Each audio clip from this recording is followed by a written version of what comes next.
The CBS Radio Mystery Theater presents...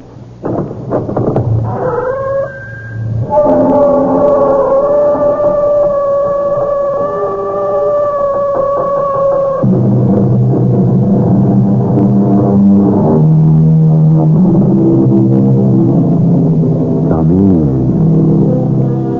Welcome. I'm E.G. Marshall. Have you noticed the extraordinary lengths some people will go to gain their way? The ingenuity and inventiveness that is applied to downright crookedness would, I'm sure, supply enough energy for centuries of peace in life. Today's story is an example without parallel from the master storyteller without peer, Arthur Conan Doyle.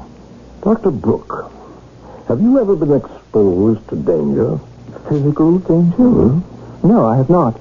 Do you think you would be cool and collected at such a time? Well, I hope so. I believe you would. I have the more confidence in you, because you don't pretend to know what you would do in a position that was new to you. My impression is that you may be the very man we're looking for.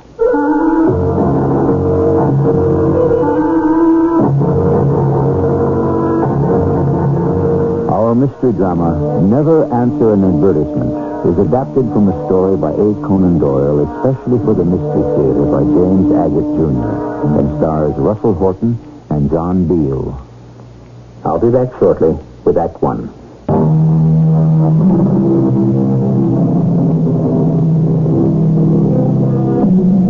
Richard Brooke had hung out his shingle, which, to those of us familiar with medical terms, means he was ready to earn a living as a doctor. So was young Sarah Brooke, his wife. Sarah had been a nurse at London Hospital where Richard had interned. She was ready to assist her husband to care for whatever patients came to the door.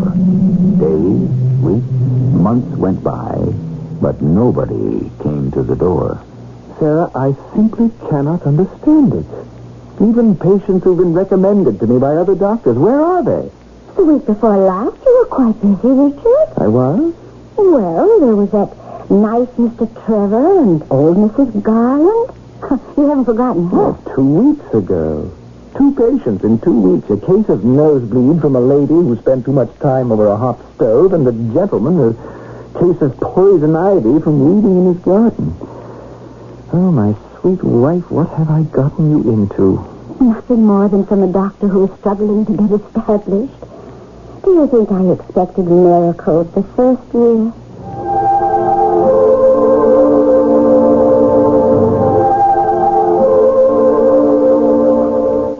Well, that was a wonderful meal, Sarah. Will you excuse me a moment, Richard? I just want to fetch something. You're certainly spoiling me. I don't know how you manage on the shillings and pence you have to spend. Sarah, did you hear what I said? Of course I did, darling. Just bringing in the newspapers from the hall table. There's something here I want you to see.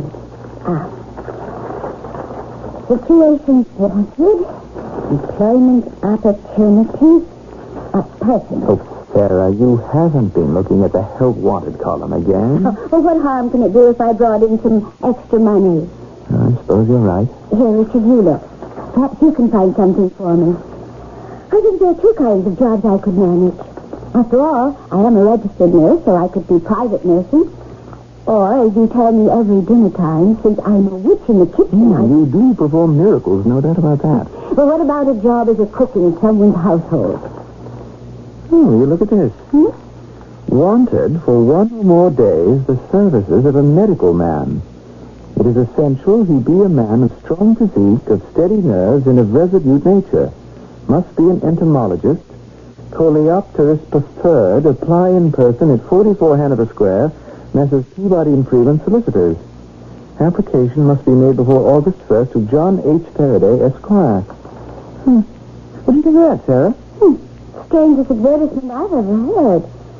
Wanted a combination strong man, doctor, and expert on pistols. Now, what do you suppose they want him for? And I'll tell you what else is peculiar about this advertisement.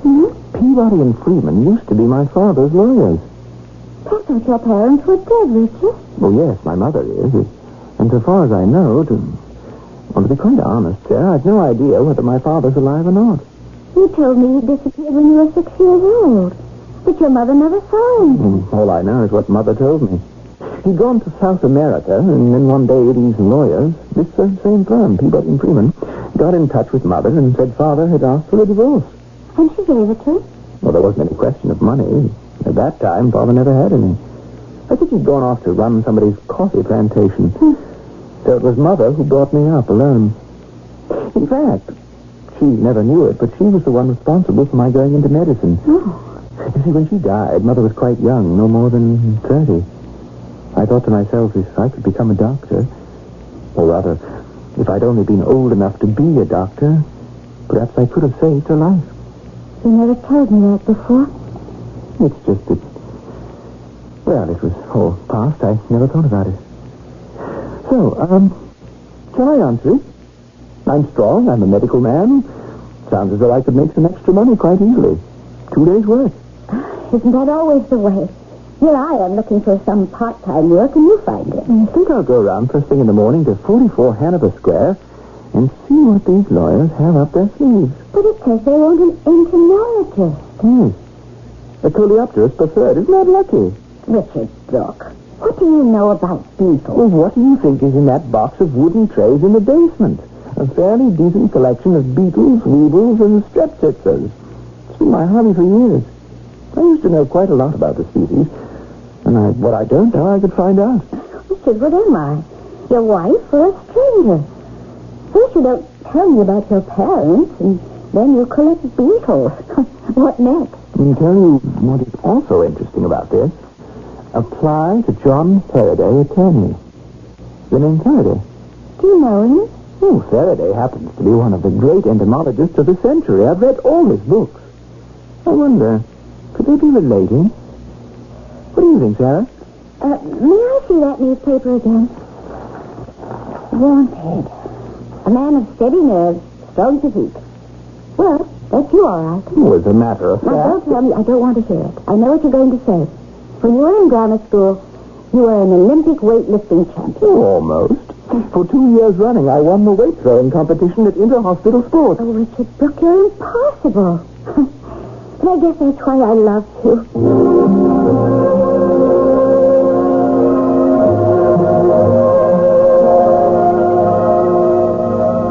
Is Mr. John H. Faraday in? In reference to what, sir, may I ask? An advertisement in the Times. And your name, please? Richard Brooke. Dr. Richard Brooke. I see. May I ask a question? Sir? Is Mr. Faraday the attorney in any way connected with Sir Hugh Faraday, the entomologist? Connected? Oh, forgive me, it's not an unusual name, but it occurred to me that since this advertisement mentions knowledge of insects, perhaps, well, never mind. If you'll be as good as to take a seat, sir, I shall inform Mr. Faraday you're here. I shan't be a moment. Mr. Faraday, Dr. Richard Brooke to see you, sir. Send him in, Hodgkins. Yes, sir. Mr. Faraday will see you now. He will? Right now? Now waiting? Well, thank you. And, Dr. Brooke, you believe you have all the qualifications necessary? Oh, I believe so, Mr. Faraday, but I'm not certain what I shall be called upon to do. Well, you are a powerful young man. Oh, so I should judge from your appearance. No, I think I'm fairly strong. We agree, then. May I ask, Mr. Faraday, why you were kind enough to see me right away? Is it because my name was familiar to you? Brooke? Brooke? No, I can't say so. Well, I thought perhaps. Actually, I'm Richard Brooke, Jr. It was also my father's name, and many years ago, your firm represented my father in a legal action, or so I thought. Oh, yes, I understand. My dear doctor, Peabody and Freeman is a very large firm. We have many clients, and I only joined the firm 2 years ago, so I'm afraid your father's connection with us had no bearing on my seeing you quickly. No. Well, it doesn't matter. Frankly, Mr. Faraday, I'm having a difficult time getting established in my profession. I don't know, perhaps I've chosen the wrong location. Or at any rate, any spare money I might earn would be welcome. Have you ever been exposed to danger? Physical danger? No, I have not. Do you think you would be cool and collected at such a time? I hope so. I believe you would. My impression is, so far as personalities go, you may be the very man we are looking for. I'm glad to hear it. Well, that being settled, let us pass along to the next point, which is to talk about beetles. Please start. Yes. Well, the advertisement made it quite plain that such knowledge is essential to the work we need to have done. Are you a collector by any chance? Well, in a way, I have a modest collection which I started when I was a boy. A point in your favor. Well, proceed. It's incredible, Sarah. I really don't know what to make of it. For an hour, I talked to this lawyer, John H. Faraday, about beetles. 1 whole hour. There's enough to talk about on those little things for an hour? Sarah, now don't be irritating. Some people have made it their life's work. Anyway, whatever the job is, it's very hush-hush. It'll take as much as 2 days, and I have to go out to the country somewhere. Sounds pretty strange to me. How do you know it isn't something criminal? Can't you find out more about it? No, I don't think so. His attorney seems very reputable, and after all, the firm did represent my father. Who ran out on your mother? Sarah, what's bothering you? I marry a doctor. At least he's starting out to be a doctor. A good doctor. In fact, a fine doctor. Things go slowly, and one day I say, Richard, I think I'll get myself another job. We need money. And before you can say mouth, it's you who has taken on some strange secret line of work requiring you to be A, a doctor, B, very strong, and C, an entomologist. And no one will tell you what it's about, where, when, or even how much they're going to pay you. My darling wife, I love you very much, but if you talk less and listen more, you might find out more. No, I don't know what I'm hired to do, but I do start tomorrow morning. Mr. Faraday is driving me out to the country, and the pay is £100 per day. £100 a day? Now I know something's wrong. It sounded pretty right to me. Richard Brooke, I am positive that what you have agreed to do must be crooked. No honest work pays that kind of money. In the mystery business, this is what we call the setup. The bait is offered to the unsuspecting. He nibbles at it and swallows the hook. And then some unknown manipulating force reels the sucker in. But perhaps young Dr. Brooke is not that kind of a poor fish. We'll find out more when I return shortly with Act 2.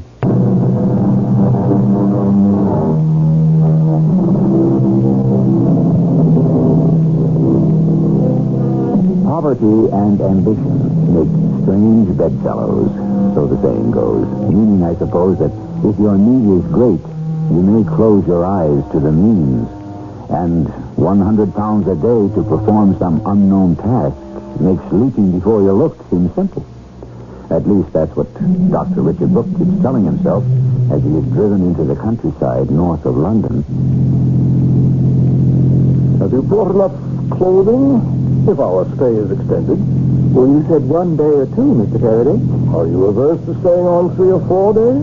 At £100 a day? We do have a practice that needs attending to. Not much of one, Dr. Brooke. Don't say anything. Naturally, I've had to make inquiries. Well, you have the advantage over me. I'm quite in the dark about this whole business. Do you know Sir Hugh Faraday? No, I haven't had the pleasure, but I've certainly heard of him. He's my brother. I suspected there was some connection. It is Sir Hugh whom you are about to meet.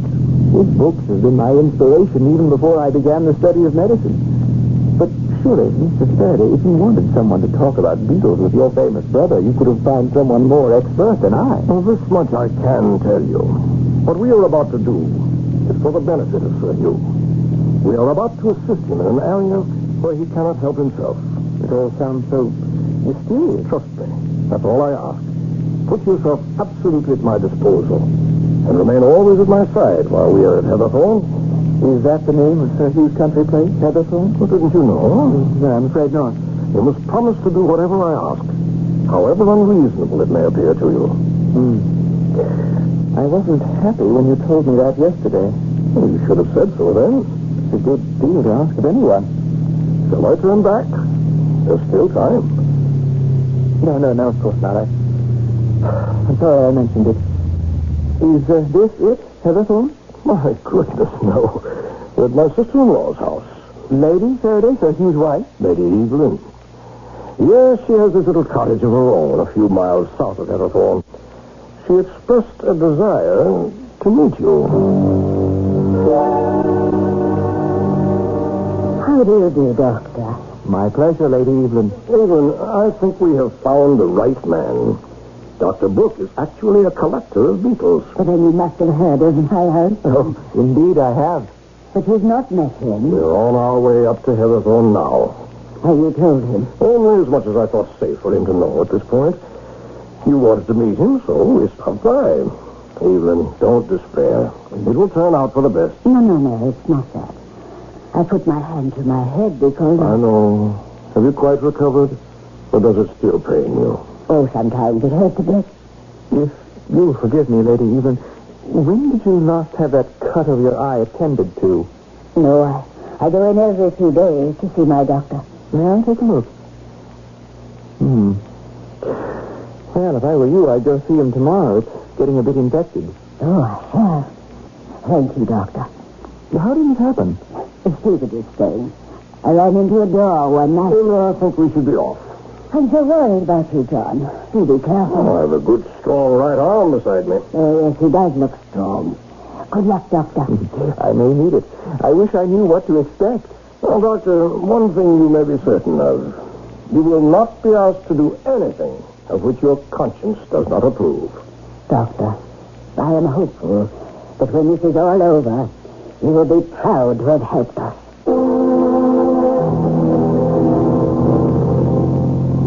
What a wonderful lady your sister-in-law is. I think she was quite impressed with you also. And may I say, it was most diplomatic of you to refrain from any deeper comment about her eye. Well, what could I say? It was no business of mine how she actually got that cut. Oh, it explains why she and my brother no longer occupy the same house. Are you saying Sir Hugh hit Lady Evelyn? I've already said more than I should have. We went in here. This was the approach to Heatherthorne. Beautiful. What a mistake. And so hidden away. I might as well be candid. Sir Hugh is rather quick. In fact, we may be seeing him along the road up to the house. He spends a lot of his time out of doors. Oh, is that him? The man with the heavy walking stick? Yes, that's my brother. I'll pull up near him. I'll try to get him to come along with us. And when I get him into the car, please talk beetles all you can. Oh, hello, you. You, John. Who's that in the car with you? May I introduce you? This is quite unpardonable, John. An unjustifiable intrusion. Please, Hugh, let me explain. No explanations are necessary or accepted. You know my wish is to be left alone. This is quite inexcusable. But this is Dr. Brooke, who himself is quite an authority on coleoptera. Brooke? I can't say I know the name. Well, Mr. Faraday is quite kind. I would hardly call myself an authority. Well, what do you know about beetles? Why don't we all drive up to the house together? All right. I've walked enough. May I present Dr. Richard Brooke, Hugh? This is a great honor, Sir Hugh. Oh, is it? What have I to make you so respectful? Dr. Brooke, talk beetles. Oh, yes. Well, I'm waiting. What do you know about beetles, Dr. Brooke? Whatever I know, I learned from reading your work, Sir Hugh. Oh, was that a fact? Yes, well, it's a rare thing for me to meet anyone who takes an interest in such matters. I happen to be the first man to describe the true functions of the elytra. I'm glad you stopped by. Perhaps you'll stay for a meal, eh? John, can you stay tonight? Yes. Oh, yes, Doctor. I'm sure I can show you some specimens of my collection that will interest you. They astound you. This is one of the most impressive living rooms I've ever been in. Yes, it is quite baronial, isn't it? Dates back centuries. I believe Heatherthorne was built in 1200s. Oh, that fireplace, like something out of King Arthur's Camelot. Where is Sir Hugh, Mr. Faraday? Does he always disappear like that? He does. Showed us to our rooms and then popped off for his afternoon nap. We'll just make ourselves at home.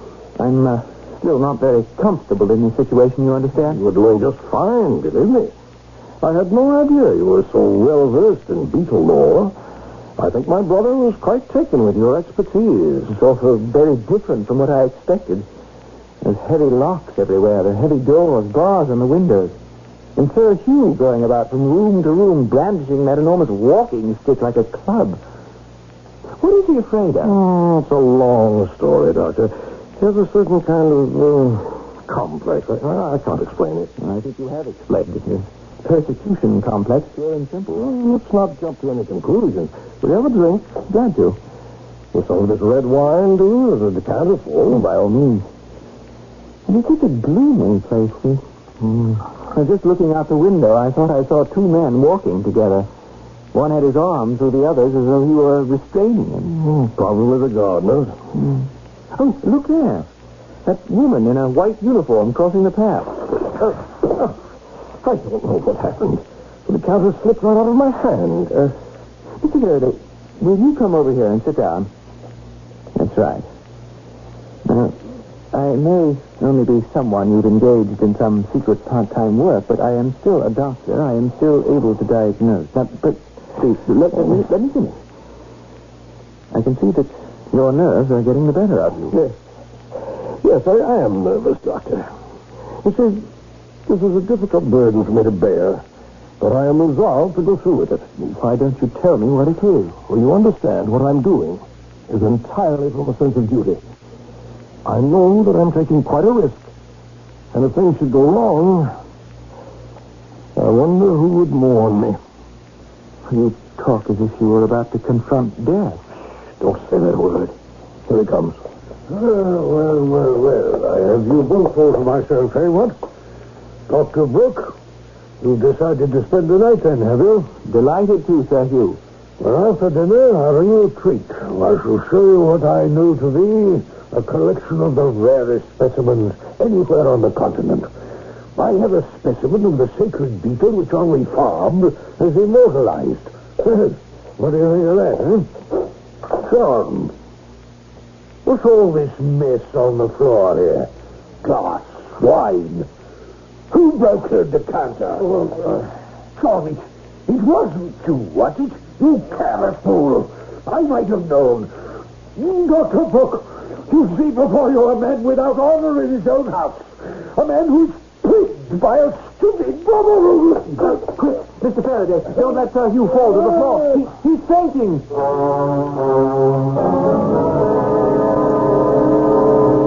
What time is it, Mr. Faraday? 9 o'clock. Oh, I thought dinner would never end. I don't know whether you're aware of it, but Sir Hugh is in a dangerous mental state. I don't think he's accountable for his actions. As bad as all that? I thought when you were so close to someone as I am to my brother, you make allowances. He needs expert psychiatric attention, and very soon. These things cannot be delayed. In my opinion, he's reached a critical stage of imbalance. You've seen all that? Unmistakable. Sad, a great man like that who cannot control himself, attacks his wife. I believe that Sir Hugh may be suicidal. Well, we should certainly discuss this tomorrow, Doctor. How is this guest room you've been given? Comfortable? This room? Oh, it's fine. Mr. Faraday, I hope I am fulfilling whatever it is you hired me for. Oh, yes. Yes, indeed. Well, then if you'll excuse me, I'll turn in. I'm more than a little tired. Oh, I'm sorry about that, Doctor. But your duties are not yet over. Tonight, you will not lie down in that bed. Why not? We'll take this bolster and the blankets, roll them up, and place this made-up dummy between the sheets. There. And when we turn out the lights, it will look as though you are sleeping there. Now, come with me.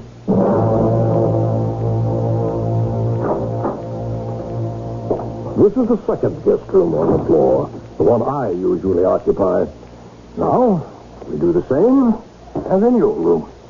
Roll up the bolster and the comforter and simulate my being in this bed. Well, now, what do I do? You remember my interest in your strength. I think tonight you will have good use of it. I want you to hide yourself inside that closet and leave the door open a crack to watch. In the closet all night? We should take turns. While one of us keeps watch, the other can stretch out behind this couch. We'll divide the night. I will watch till 11. You will watch till 2. Then you wake me. I'll watch till 5 while you sleep, and so forth. But for heaven's sake, Dr. Brooke, when you're on watch, don't fall asleep. The slightest sound, mind you. Awaken me. All I can make of this is that you expect we shall be attacked. Perhaps I do. Well, in that case, why not block the doors? Perhaps, Dr. Brooke, I want to be attacked.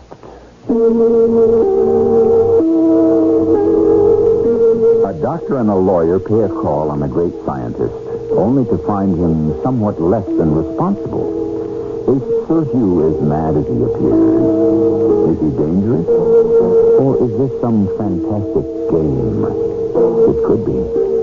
We should learn more of the rules of play when I return shortly with Act 3.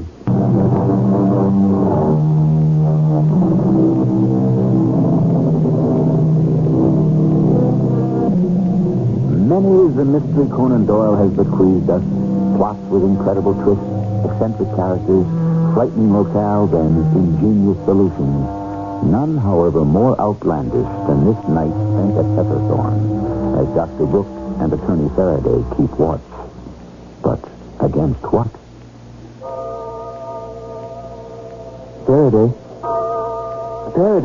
it's 2 in the morning. Huh? Oh. You heard something? Someone trying the door? No, it's 2 o'clock. Oh, good. It's my turn to hide myself in the closet. You keep watch. Hope you can catch 40 winks. I didn't find it so comfortable behind the sofa. I'm not so sure I'll be able to sleep anyway. Can you hear something? Yes. Someone's walking down the hall. Just stopped outside the door. Who is it? Quick, let's get into the closet.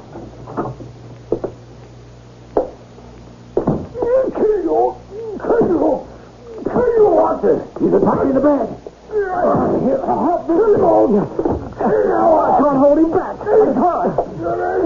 There. I got his walking stick away from him. Two of you. I'll kill you both. Let go.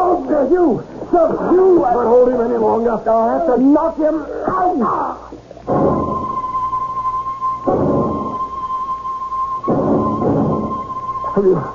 Have you got him tied securely? Yes, I used the sash of his dressing gown. You're enemies. You come spying on me. I know what you're after. Do you think I don't know? Evelyn, she's against me too. Sir Hugh, now, no one is going to hurt you. I don't know what I would have done without you. He was bent on killing me, his own brother. You saw the way he clubbed the bed where he thought I was sleeping? Now, I want you to distract him while I go back to my room and fetch a hypodermic. Keep him talking. Who is that? That young man who just left the room, John. Have you let some stranger into my house? Where's Evelyn? She'll soon set everything to rights. Oh, don't you remember, Hugh? The young doctor who's interested in your research on beetles. Beetles? Yes. What beetles? I won't have the filthy things in the house. Is he settling down?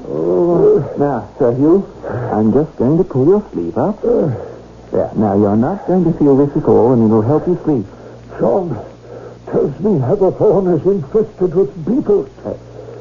There we are. Now, Sir Hugh, you will forgive us if we leave you tied up this way, but it's for your own safety. Faraday, give me a hand. We'll carry Sir Hugh to the bed. Good, this sedative is beginning to work already. Yep. Up we go.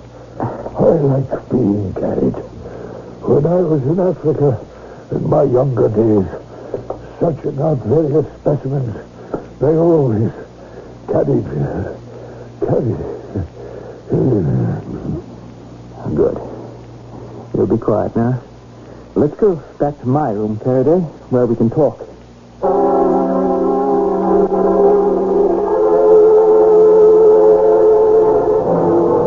don't believe he came in here.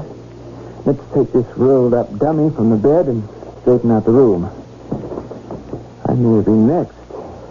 I'll sit here. What a terrible night. If I may say so, you played a little fast and loose with me. Oh, Doctor, you accepted the terms. It was you who wished to earn £100 a night. Never mind. I'll explain. I'm afraid that the madness that's overcome my brother is due to the way he's lived his life. As a young man, he spent much of it in remote and malarious places. Oh, that wouldn't have much to do with his present condition. It wouldn't? It's not the cause? No. It's much more deep-rooted than that. Well, it was my horror of the scandal that made me resort to this. My poor brother is one of the best fellows on earth, but his mind has snapped. I know it now. When he attacked Evelyn 2 weeks ago, I didn't dare face the truth. Do you realize what the truth is? That he's out of his head and should be committed. And it's worse than that, Faraday. Sir Hugh may be a homicidal maniac. He wouldn't see a doctor. So I had to resort to bringing a medical man here, under the guise of someone interested in his specialty, beetles. Then last night, I had to take the risk of baiting him so you could see with your own eyes his true condition.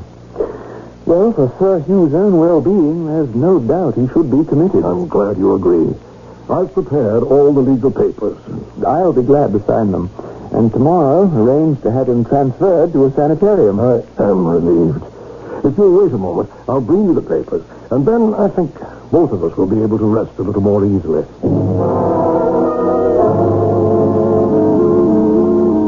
I beg your pardon. These are the offices of Peabody and Freeman. Yes, indeed.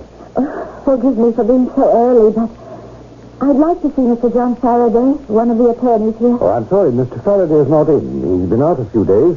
Is there something I can do? It's about my husband, Dr. Richard Brooke. Yes. Do you know him? He had some dealings, I believe, with Mr. Faraday. Well, that's entirely possible, but the attorneys make their own appointments. If you tell me a little more, perhaps I can help. My husband and Mr. Faraday had some business together. They were going somewhere together. That was 2 days ago. My husband has not returned. I don't know what happened to him. It's not like him to disappear, not keep in touch. Let me go into Mr. Faraday's office. Perhaps he's left some notation as to exactly where he is. All he told me before he left, he was visiting a sick relative.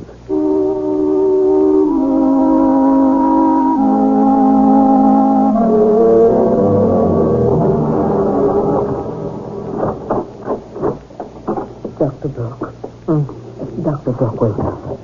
I have brought you your breakfast. What? Oh, Lady Evelyn, what are you doing here? Your breakfast, Dr. Brooke. Now, you eat all of it. And in a little while, Dr. Hugo will be in to see you. What is this? Where am I? Why am I wearing this straitjacket? For your own safety.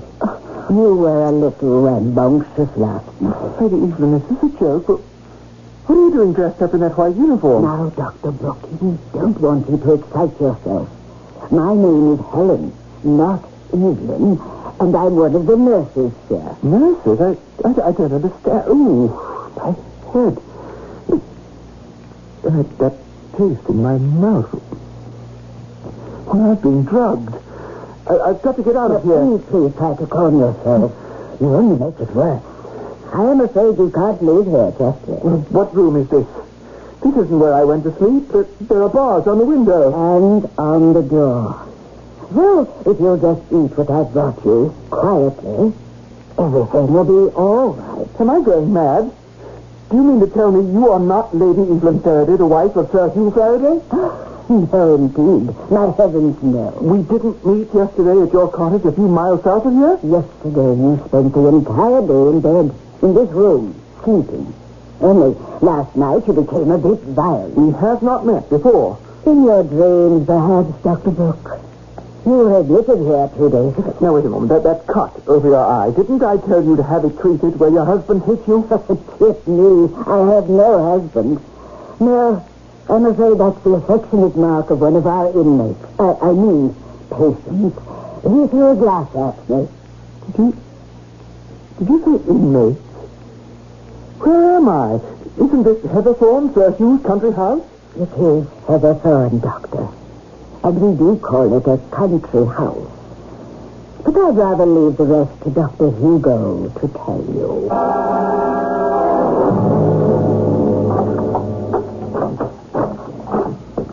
Well, sir, how are we today? I demand to know what this is all about, Sir Hugh. I'm Dr. Hugo. Now, young man, you have nothing to be concerned about. You're in good hands. Where am I? In a sanitarium. Didn't you know? How did I get here? A doctor and an attorney, yours, I believe, brought you here. What are the names? The attorney's name is Admitty. I have it on the commitment papers here. Ah, yes. John H. Faraday. And the doctor? Dr. Richard Brooke. What is this game you're playing? You know full well, Sir Hugh, I am Dr. Richard Brooke. You've been calling yourself by that name since you were brought here. And many of our patients imagine they are the very doctors who attend them. And frankly, if you wish to call yourself Dr. Brooke, I have no objection. Do you realize that keeping me here in a straitjacket is out-and-out kidnapping? No one would believe that. You were brought here by a doctor and a lawyer for treatment. There's nothing to worry about. Your memory has failed you a bit. I don't expect you to remember attacking me last night either. Oh, this is incredible. Oh, do you? When I came into your room to check you, you attacked me. Fortunately, we were able to restrain you in that jacket. How long am I being kept here? How long? That really depends on you, sir. I'd like to know what your name is. Why, of all the people in the world, would anyone go to such lengths to keep me a prisoner? If you think I don't remember how I got here and why, and who you and Mr. Faraday pretended to be, you are much mistaken. It's laughable. I am not insane, nor will you be able to drive me insane.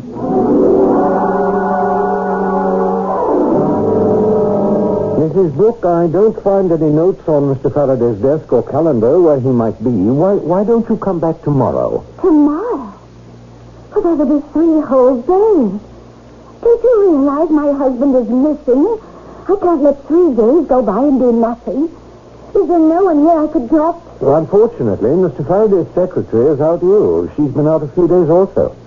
Well, can I reach her at home? What is her name? Well, I don't think we can give out that information. But I must know. I'm going into Mr. Faraday's office myself. No, you can't go in there. Well, Hugo, how's our patient? So far, so good, John. But we can't keep him here forever. So we'll need time. Helen, how does he act with you?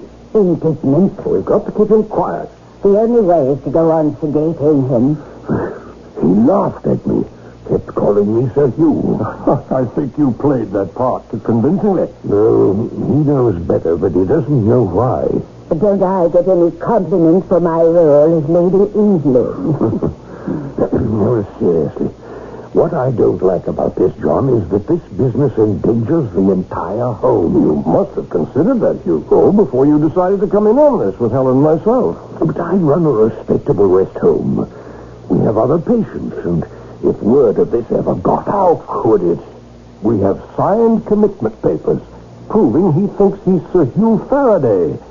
I've made application to the court for guardianship. Now, as soon as that's approved, we'll have the money. Then you can let him out.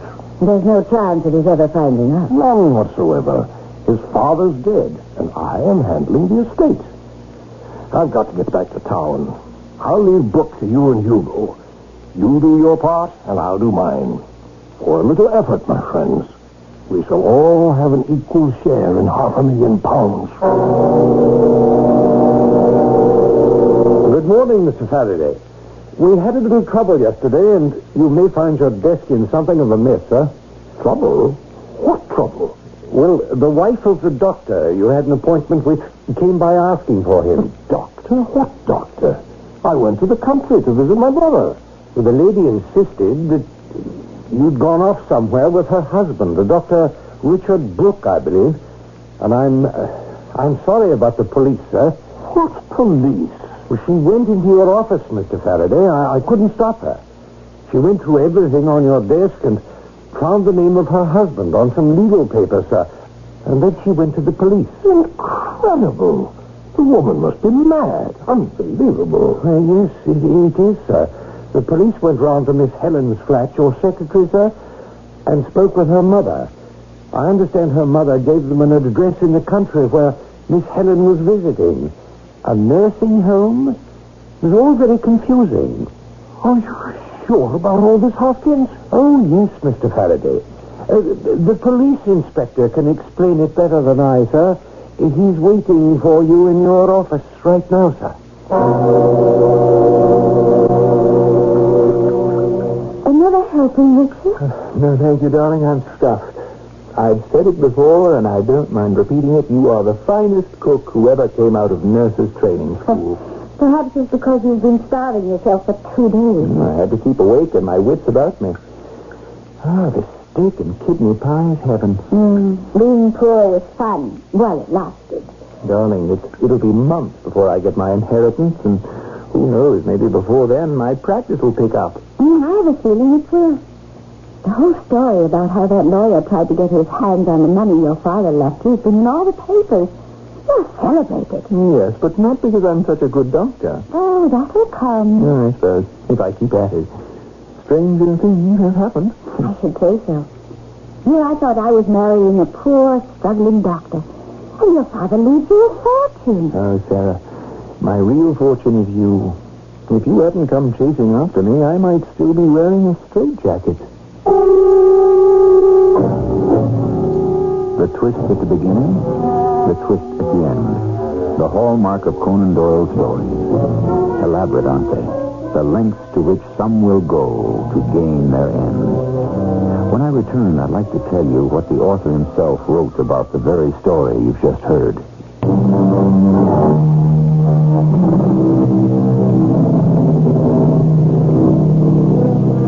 Arthur Conan Doyle tells us that these stories concerned with the grotesque behavior of his characters should be read aloud around a flickering fire on a chilly night. Of course, Sir Arthur had no idea that through radio, you don't need a particular season, time, or place. But to quote him, he goes on, "If this story gives pleasure to anyone at any time or place, I shall be well satisfied." I think he should be. I think he is. Our cast included Russell Horton, Joan Beal, Evie Juster, and Court Benson. The entire production was under the direction of Hyman Brown. This is E.G. Marshall inviting you to return to our Mystery Theater for another adventure in the macabre. Until next time, pleasant dreams.